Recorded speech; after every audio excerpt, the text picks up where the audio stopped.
Okay, I knew that the Elon Musk and Donald Trump interview was going to be big, but over 1 billion people tuned in. This is crazy. To go through this and much more, I have Grant Stinchfield. Grant, thank you for joining me today. Steve, it is so great to be back with you.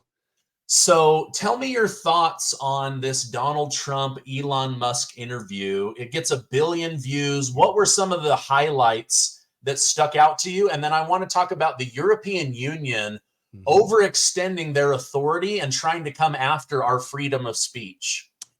Yeah, so I think my favorite part about the interview wasn't even anything President Trump said. It was Elon Musk inviting Kamala Harris to do a similar interview. And, she can't do it. There's no way she'll be able to do 2 hours like President Trump did. Then beyond that, I just found it fascinating to listen to 2 billionaires sit there and have a conversation. I mean, this wasn't an interview. It was a conversation. And I found like I was listening in on 2 billionaires have a conversation about things that are affecting the world. And I found it fascinating. The left is beside themselves. Did you see all the headlines, Stephen? Yes. A slurring Trump, rambling, an utter disaster. I don't know what they were watching. My 15-year-old son, okay, he was trying to get on. Now, there were those technical glitches. To me, it tells me that President Trump's pretty popular, and it also tells me that if this was really a hack, this trying to overwhelm the system, they don't want President Trump to be heard because 15-year-olds like my son want to listen to it. People you'd never expect want to listen to him. So overall, I think the interview was a huge success for President Trump. Yeah, I'm in the same boat. I have a 15-year-old, and he has become interested in politics. He read the news for 10 minutes and said, I don't know how you do this without being depressed. But I asked him, what is it that you like about Donald Trump? And he said, I don't want to go to war, so we need a strong leader to keep us out of war. And I was like, wow, this is a 15-year-old thinking through this. But I agree. I thought Elon brought up some really incredible points about, how do we get inflation down for the average person? You would expect a billionaire to come in and talk about how to help billionaires. And a lot of the topics that Elon brought up were like, how do we help Americans? How do we help the world? How do we make the cost of living more affordable? So I thought it was a really fantastic interview. Go ahead. Well, I was just going to say, one of the things that I think the public doesn't understand is how much President Trump actually loves the people. So I'm blessed to actually know him. I've gotten to spend some personal time with him over the years, and this is a man who cares so deeply for America. And I don't think, well, in fact, I know the media does not portray him that way. And what you were just talking about, Stephen, is exactly the difference between these two campaigns. One campaign, President Trump's, is concerned about the people. The other is concerned about power. That's all they want. That's what Kamala Harris wants. It's what Tim Walz wants. They just want to hold utter power to exert control over you. They think they know better than you all do of how to live your lives. President Trump's the opposite. He wants success. He wants success for your 15-year-old. He wants people to be safe. He wants people to be financially secure. He wants everyone to have opportunities in front of them. He knows you can't guarantee success to somebody, but you can put opportunities in front of them and make it an easier place to succeed. And that should be the sole mission of any politician, from dog catcher to president of the United States.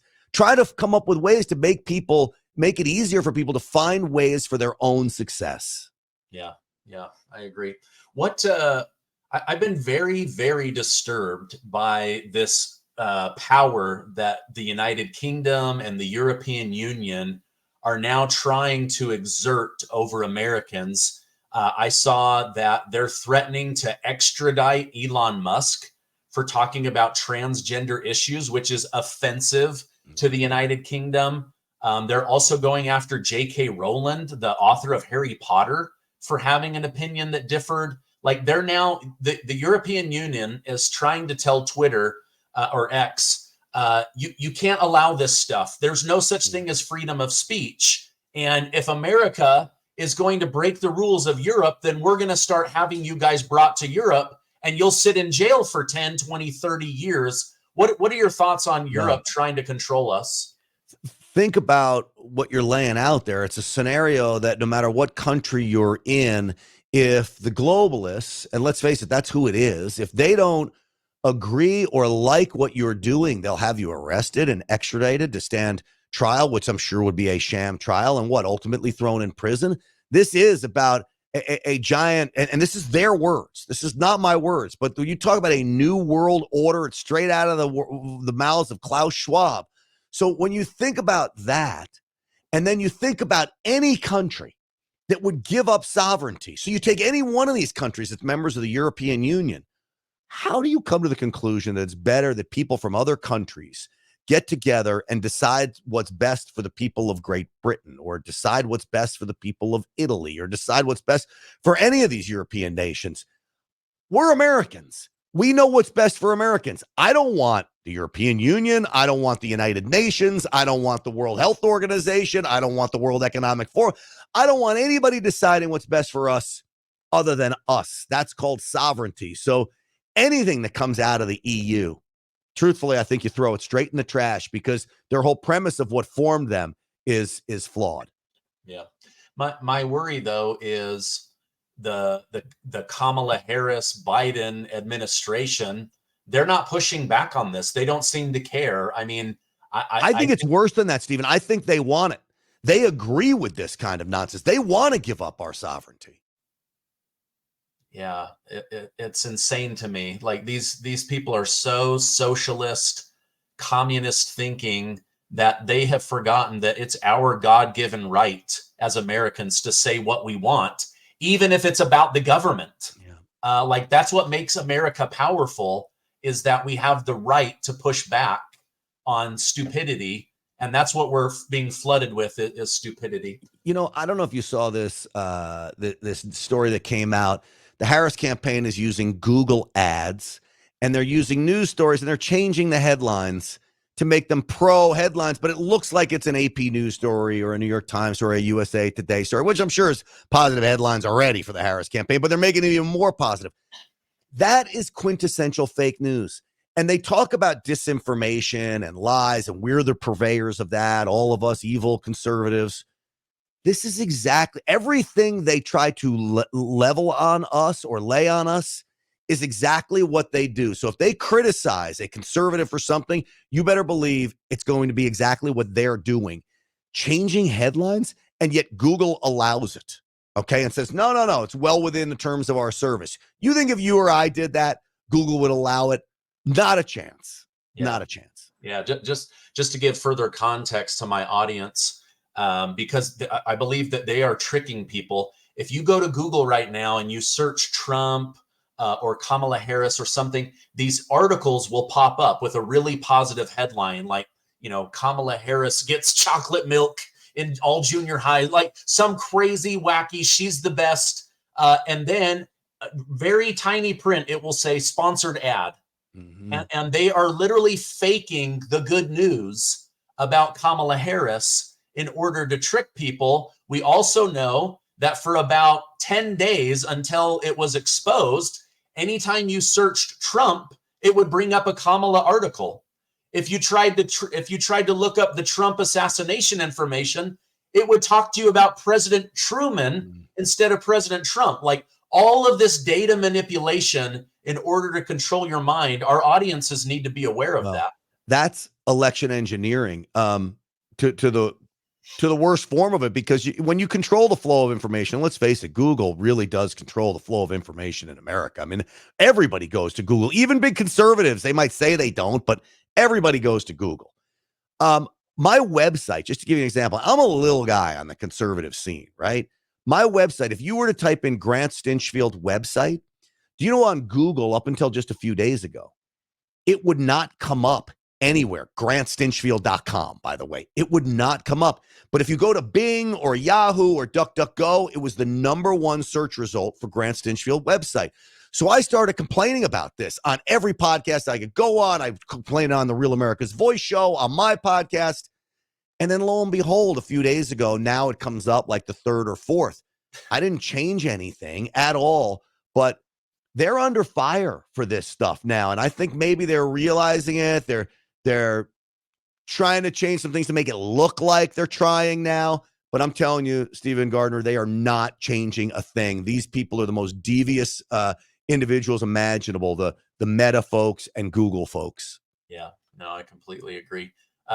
Speaking of election engineering, I know the media lies, you know the media lies, but they're also very good at it.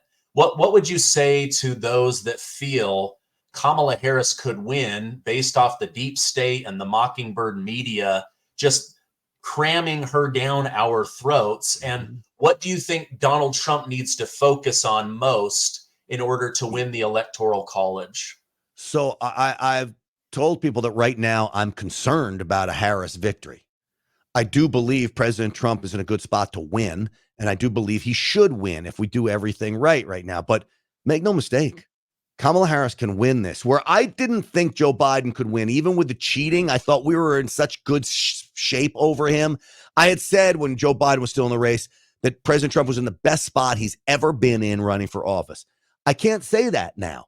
And I think the Trump campaign got just a tad rattled as they get their sea legs back again to run against Kamala Harris. But you've got to focus in on Kamala Harris, and you've got to paint her as a fraud.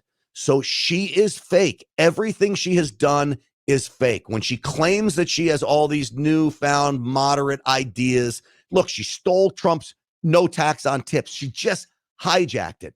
Over and over again, you've got to paint her as a failure, and you've got to paint her as the second in command for the Bidenomics failures and the failures of America under Joe Biden. She has shown you what she can or will not or could do, depending on good or bad. She's shown it to us already. Keep hammering away on that. I don't think we need to focus on whether she's black or not black. I could care less what color she is. She is dumb, but I don't even care about that. What I care about is she's a failure and she's a fraud. Those two things, I think, are what President Trump needs to hammer away at over and over again. And if you want to say, oh, well, she's found this newfound moderate center, well, then why would she take on Tim Walz, the most radical governor maybe in American history? This guy's a far leftist. Why would you take that person on? Because you're not a moderate. You're a radical as well. Two most radical individuals joined at the hip right now that I've ever seen in American politics. Yeah. I did a 4 a.m. show and I talked about that very thing. I said, do not be tricked. What she's doing is she's going to demonize Joe Biden and move herself away from his policies. She's going to demonize the progressives and move away from those so that she appears very central. On day one, she will show her true colors, and she will be a far left progressive Marxist president if she's able to get into the White House. But we got to do everything we can to keep her away from that. I'm sure you saw this morning, but right now near Bagram Air Force Base in Afghanistan, the Taliban is holding a military victory parade. They've got trucks, tanks, helicopters, armored vehicles, thousands of men dressed in military gear. 100% of that is abandoned U.S. military equipment because of Joe Biden and Kamala Harris.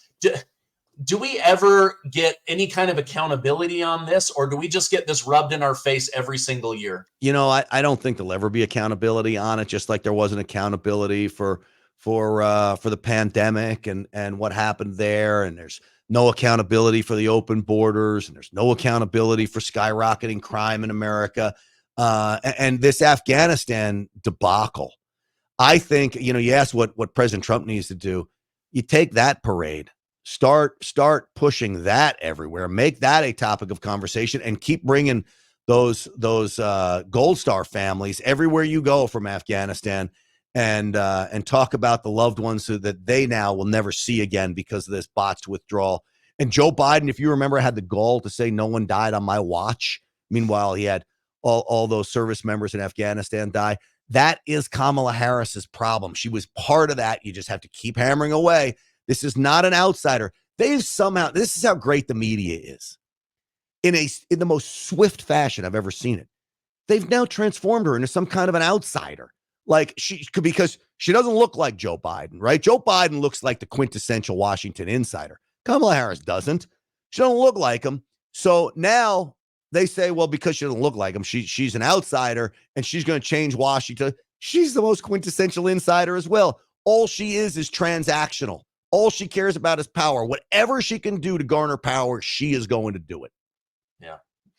I see you're wearing a Folds of Honor t-shirt. I know that you're a big fan of those that serve the country. I know that you interact with a lot of military people. From everybody I've spoken to, stolen valor is one of the worst things that you can do to disrespect somebody in the military, either pretending you were in the military or that you did something incredible, dangerous, or brave. What are your thoughts on this Governor Tim Walz doing stolen valor and now telling people, hey, you shouldn't mock people that served or whatever, but he literally lied about going to war, carrying weapons of war, putting himself in danger, when in reality, he put his platoon in danger and then abandoned them.